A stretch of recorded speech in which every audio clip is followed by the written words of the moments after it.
Hello, people. It may or may not be audible in the video, but as I speak, there's police helicopters going around the skies of Sunderland. I suppose sky it would be singular, really. Unfortunately, we're in the headlines tonight for all the wrong reasons. Serious rioting has broken out, looting as well in Sunderland city centre. Um, And there's been other unrest, of course, in Hartlepool, in Southport itself, in London. I think it's probably the most widespread unrest from one event since the England riots in 2011. So it's pretty serious. Um, First of all, before I get into this, I haven't made a video for quite a while. I have been traveling. I've been to the Philippines. Now, I'm not going to use this video to talk about that trip, except to say it was a valuable trip. It was for personal reasons, but it was valuable. Um, there's a number of news stories going on at the moment that I'm going to encompass into this because I think there's a little bit of overlapping with some of the issues.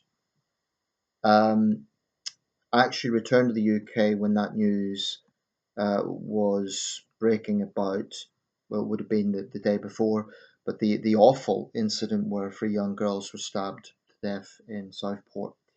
An evil, evil crime, and I hope the perpetrator gets a whole life tariff. I hope he's never freed. I mean, that's someone you cannot rehabilitate. Someone who would stab to death three innocent children. Um, it's awful. Um, Now, what we know about the suspect is he was born in Cardiff, and there's other information coming out. He's had a history of mental health problems. He's black. I don't know what his religious affiliation is, but regardless of the information that's been released, it has not stopped conspiracy mongers stirring things up online. And there's been this debate over some of the language that's been used, as in far right demonstrators. Um, on some level, the use of the term far right's a little bit lazy. It's thrown around a little bit. Having said that, there are unquestionably, neo-nationalist groups who, by definition, are far right, who stir things up and incite trouble.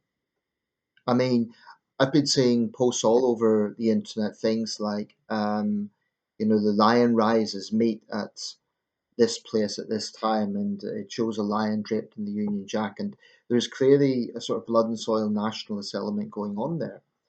I absolutely do think that they are guilty of incitement. I mean, we have a situation where innocent people, innocent Muslims, innocent minorities are just being attacked at random, um, for no other reason than they are a minority. Um, it's disgraceful. And here's the thing: the trouble that we're seeing, it's not going to help those grieving families. Now, I think there are legitimate questions over consistency of policing. I think there's legitimate questions over the way the parole board works and other issues around that. I mean, you'd be made of stone if you didn't feel something over the brutal murder of three young girls. Um, but I have no sympathy for rioters. I really don't, because I've seen people make excuses about the Sunderland rioting already. People are so sick of the corruption, so we riot. It's the only way to get attention. But the people that they affect are local businesses. Someone whose car is parked. Here's the irony. I was just thinking of something. Let's say someone uses their car to get a sick relative to hospital, maybe a sick child. They need to use the car to get to hospital, and some brain dead idiots decide to set it on fire. Now, I have to say, when it comes to this sort of thing, I support the police 100% in cracking down hard on rioters. That's not legitimate protest, and they're not victims. As far as I'm concerned, as soon as you start to loot businesses, as soon as you start to engage in mindless vandalism, you lose any right to sympathy. Um, and this is not being detached from the issues involved. I feel very strongly about certain issues. I feel very angry about a lot of aspects of our criminal justice system, but I'm not going to go out and set someone's car on fire because I want attention. It's brainless, and It reminds you of what used to go on in Northern Ireland, the sort of generational sectarianism, and then there'd be riots that came from that. But it's sad to see this in Sunderland. Even in the England riots, Sunderland didn't get too bad. We had a little bit of unrest, but I think this is the worst riot Sunderland's had in years. Um, it's depressing. It's in my city. I don't really want to see the damage in our main square when I next go in there. I was in the city centre there earlier. I didn't really see anything. There was two guys kind of squaring off, but I assumed they were just drunk. I don't really see anything specifically, so it must have broke out a few hours after I got home. Um, but I really feel disgusted at people who think that looting is a legitimate form of protest, or setting a car on fire is legitimate. That's just mindless yobbery. And I will support the police 100% in cracking down on that sort of stuff. They will need reinforcements. Those people who are getting blind drunk, shouting England at the top of their lungs and, throwing stones at the police, they're not victims. They're yobs. And they need to be treated like yobs. Um, I don't care what their purported cause is. If you're acting like a criminal, you deserve to be treated like a criminal. Um, and I really sympathise with anyone who has small businesses in the city centre, who may well be thinking tonight, am I going to have to be looking at if I've got insurance, if what sort of damages is it going to be? Because right now, I think it's still ongoing. Actually, I could still hear those helicopters. There's people rioting. Masked thugs, and the ones that are rioting, they're actually being encouraged by others who aren't directly engaging in violence, but they're encouraging them. Bunch of bloody yobs, as far as I'm concerned. Um, the key thing here is it will not help those grieving families in Southport. So if they think they're doing some sort of noble thing, this is the thing. They're just not helping those families. What those families need is to see justice. They need to see the perpetrator get a lifetime behind bars. They need, emotional support. They need all the professional help they can get. But rioting in another city, it's just there is trouble, of course, in Southport itself. I understand that the rioters there took bricks from people's walls. I mean, hurting the local community. That isn't legitimate protest. It's just not. And it really makes me angry when people try to defend it. Like it's some sort of, we've seen this in all sorts of issues that people feel strongly about, whether it be Black Lives Matter or something the hard right gets animated about. It's rioting crosses a line. It just does. Um, but I want to talk about a few other things. There's this scandal of Hugh Edwards. Now that's worth a bit of commentary because Hugh Edwards, I mean, 5 years ago, even 3 years ago, he would be one of the last people that I would have thought people would think of. It would be like David Attenborough being accused of someone. He's so professional, so straight laced, and now we find out he's a predatory figure, accused of some pretty serious crimes. Now, Tim Davies' attitude was, well, we didn't fire him, we didn't do this and that because the police told us it was an ongoing investigation. I fully respect the principle of due process and not having trial by media, but I do think there is another problem here. I think that, particularly with the BBC, there is a public perception, a legitimate public perception of elitist arrogance. Oh well, he's our star anchorman, so we better protect him. I think that's a perception, and no matter what Tim Davies says, I think there is corruption in the corporation. I think there is an attitude of we have to protect our people because they're highly paid, because they are an asset. And it's all very well condemning what he's done, but you know, have they learned anything from Jimmy Savile?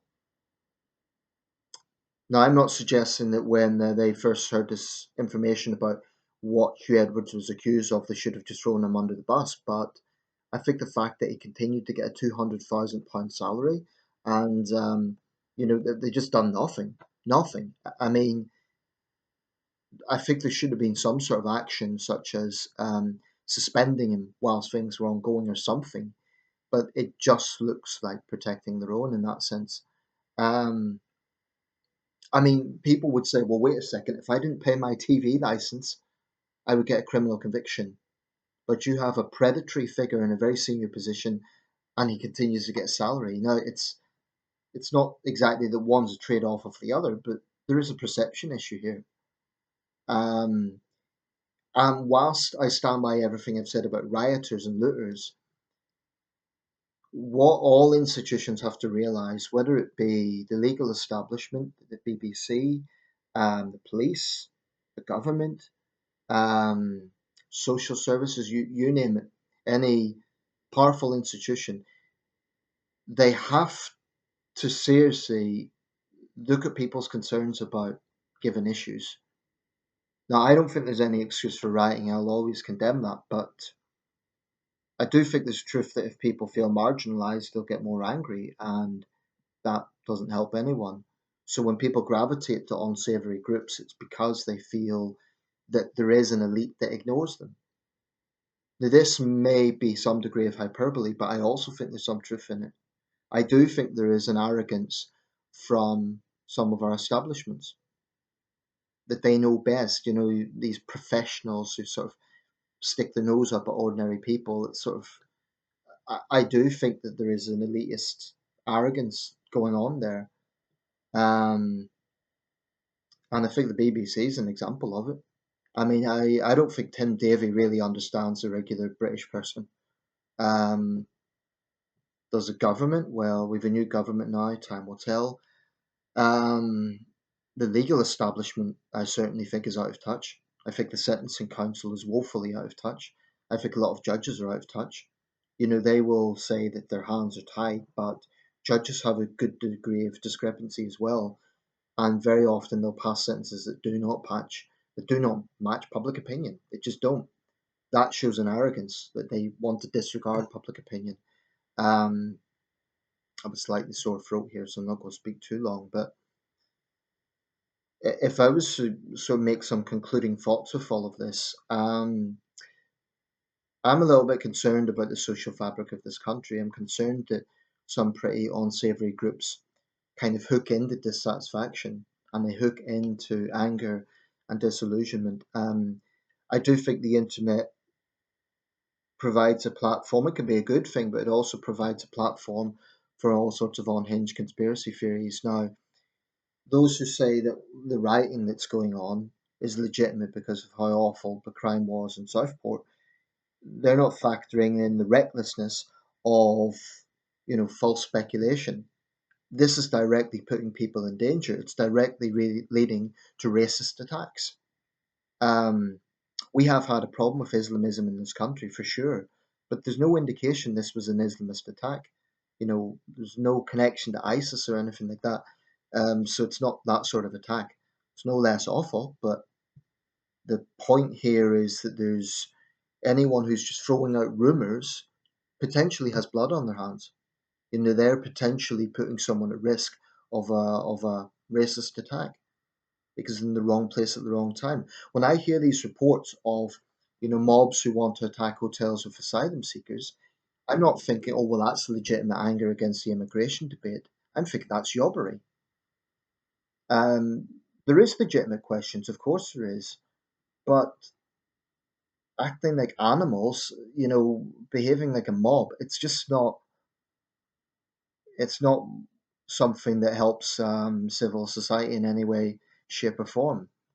I think people should be free to express anger. I'm not talking about people being all passive and, sedated, but I will never support mindless rioting. I think it's just because it only hurts local people.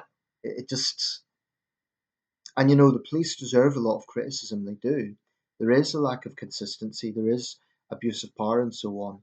But if the police are dealing with a mob, a lot of them intoxicated, and they're throwing projectiles and they're throwing flares, I'm not going to criticize the police for taking a hard line on that.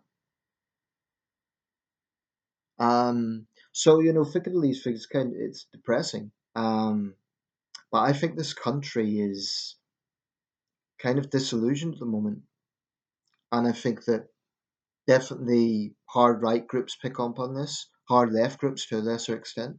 Um, yes, I do think the term far right is thrown around a bit, but I think without question, there is a sizable component, for example, of reform that is racist. There are blood and soil nationalists who just don't like Johnny Foreigner. Um, I think there's no question about that. Anyone who is going to say, "Oh, it's a tiny, tiny, tiny little fraction," they're being disingenuous.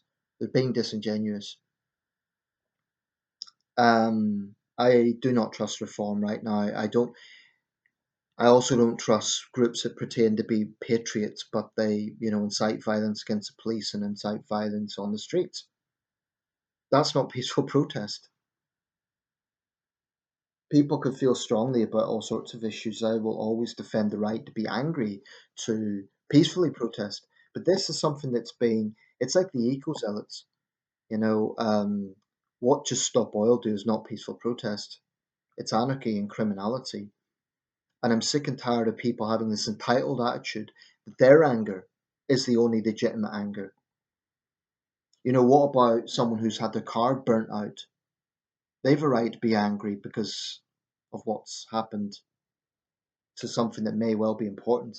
Like I say, they may need that car for vital work or to get a sick relative to hospital. And some brainless yobs have set it on fire. So I do hope there's arrests tonight. I hope there's stiff sentences because you cannot have a situation where people think they've got green light to do what they want because they feel angry about something.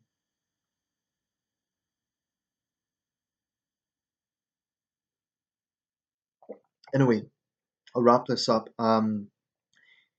I probably should say there's been a lot been going on in the last July was a very newsworthy month. There was, of course, the assassination attempt on Trump. There was a lot of other things in the news, but I was in the Philippines and I didn't want to, I was on holiday, so I didn't want to cover that stuff while I was there. Um, Probably I won't comment on great detail now because it's already a few weeks old, but it was a big story. Anyway, that's my thoughts about what's going on at the moment. I really have contempt for people who spread conspiracy theories to incite and